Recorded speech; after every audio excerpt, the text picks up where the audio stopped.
our graduates are preferred because they've always been very well prepared. But the preparation has happened under adverse conditions. That is all about to change now. And so for the first time, our students are going to be able to experience learning their area of professional practice in an environment that was designed to emulate what that professional practice looks like in the real world. Faculty in Allied Health was really focused on giving the students a real life experiential learning opportunity. And we wanted integrated learning. We wanted an ability to collaborate interdepartmentally so that we could offer them real life simulation.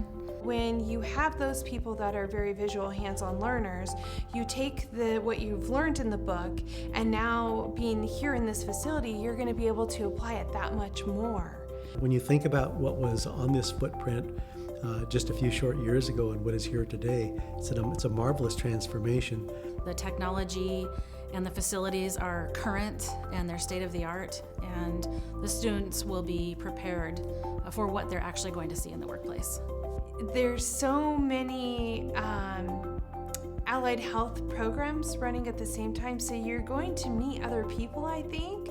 People who visit this facility will see there are beautifully provided soft gathering spaces for students that encourage students to, when they're able to, stay after class, collaborate with one another, study, and develop a sense of community.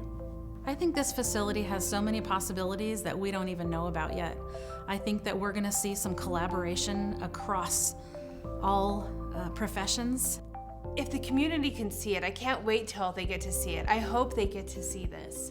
For us to be able to have them ready to enter the workforce with training that will enable them to seamlessly enter as healthcare workers, it will benefit Yakima, it will benefit the entire valley. I'm really excited about the potential that this facility offers for us to prepare students to be even more ready to immediately enter into their area of professional practice. Once they've graduated and they've taken that first job, they'll be even better prepared than they have been.